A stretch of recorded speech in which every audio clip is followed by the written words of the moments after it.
তোমাদের প্রতি আমার একটাই উপদেশ থাকে যে তোমরা ওই বড়দের পাশে ঘুরতে যাও না, কখনো বড় লোক নেতাদের পাশে ঘুরতে যাও না। তোমরা এমন একটা কাজ করো, নিজেকে প্রতিষ্ঠিত করো, সবসময় নিজেকে প্রতিষ্ঠিত করো। দেখো ওই বড় লোক আসি তোমার পিছনে ঘুরবে, নেতারা আসি তোমার পিছনে ঘুরবে।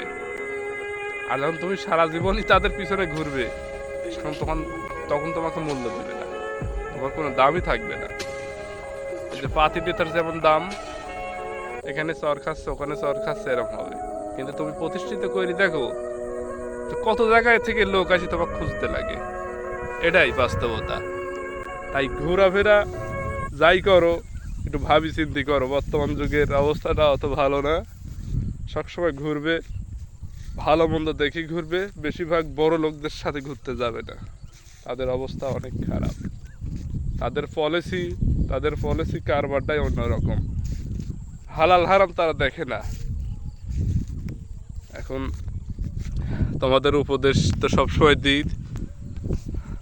আসলে ছোট মানুষ, আমি উপদেশ দিতে গেলে আরো খারাপ হয়ে যায়। আরে তুই উপদেশ দি আর কেডা। আসলে নিজের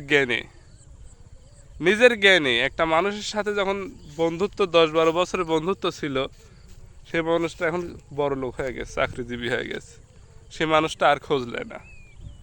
এখানটা বিভিন্ন ইয়ার থেকে শিক্ষা নেওয়া আমার, শিক্ষা নিয়ে আজকে কথা বলতেছি, তাছাড়া কোন বলতেছি নি। তাই তোমরা ভাবি চিন্তি চলো ভাই, বড় লোকদের পাশে ঘুরো না।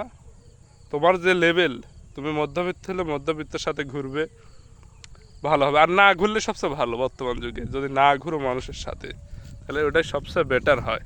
কারণ বর্তমান যুগের ছেলেবেলের অধিকাংশই নেশাগ্রস্ত। তুমি ঘুরবে, তুমি একজন ভালো ব্যক্তি, তুমি নষ্ট হয়ে যাবে।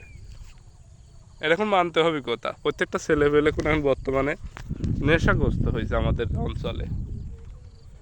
তাই দেখে শুনে ঘুরো সবাই, ভালো থেকো। আজকে চলে আসি মাঠের মধ্যে, আসি দিঘিতে।